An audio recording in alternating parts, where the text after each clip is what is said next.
Hi, my name is Hagen. I'm a collections and education assistant here at the Panhandle-Plains Historical Museum. And since we just started our new exhibit, Dragons, Giants, and Unicorns, the World of Mythic Creatures, I wanted to talk to you guys today about one of my favorite subjects to talk about, which is dragons.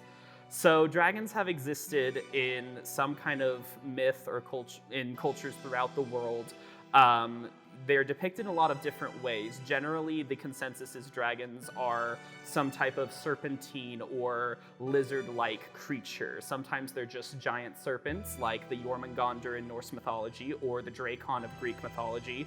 Sometimes they are serpents with four legs, such as dragons in China, Japan, Tibet, other East Asian countries. Sometimes they're depicted as having legs and wings, such as the dragon a lot of us here in America are most familiar with, which is the European dragon. And sometimes they are dragons that are serpentine bodies and wings, but no legs, such as the Quetzalcoatl in Aztec mythology.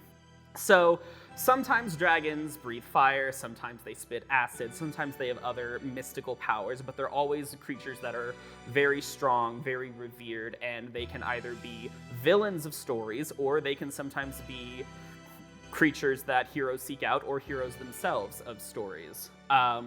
And we see a lot of dragons today in pop culture with books and movies and television like Smaug in The Hobbit and The Lord of the Rings. You know, we've got dragons in Harry Potter, dragons in Game of Thrones and House of Dragons. We've got dragons in How to Train Your Dragon, one of my personal favorite movies since I was a kid. And especially with the rise in tabletop role-playing games such as Dungeons & Dragons, you see them obviously in the title, they're a big part of that.